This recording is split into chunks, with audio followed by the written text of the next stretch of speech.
What's up, guys? This is T12 Productions, and today I just bought something new. I've already taken it out of the box because I'm just so bloody excited to get what I bought.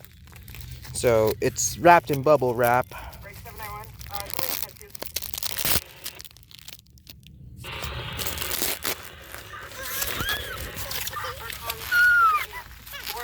And yes, that is my little brother. We're in the car and we haven't moved. Yes! I now have post-war stuff. I have a all in when you're ready. I think the rollers are stuck. But yes. E-units! Finally, E-units! I'll take this home and I'll put it on the layout on my little makeshift layout when I get home. Many hours later. So here I have the 2036 on this layout, also known as the layout that I made in like 10 seconds on our dining room table. And here is my 8632-442 Atlantic.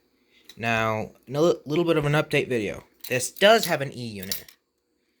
One of the electric ones. It doesn't work. But this one has the pronounced E unit up top. So I'm going to run it. And so I've run it for a little couple laps, and I've come to find out that it has magnet traction.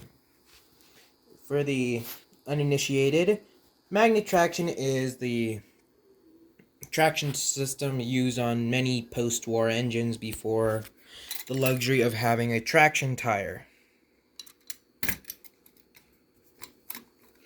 So I'm using the stock New York Central tender, as I do not own another O-gauge tender. My L&N boxcar, my Lionel gondola, my tank car, my New Haven box, and my New York Central caboose. So I'm going to do a couple flying laps.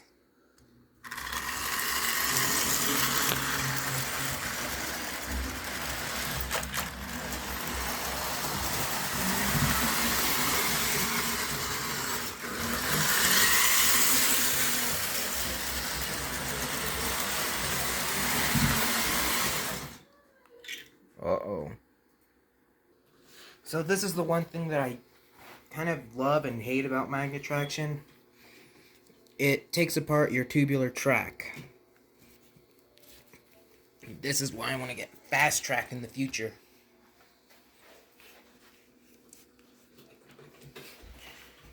Now I'm having to go all around the layout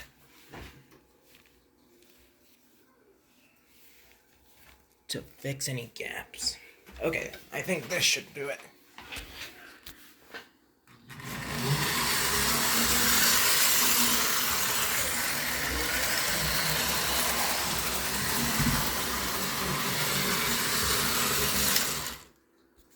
So, yeah.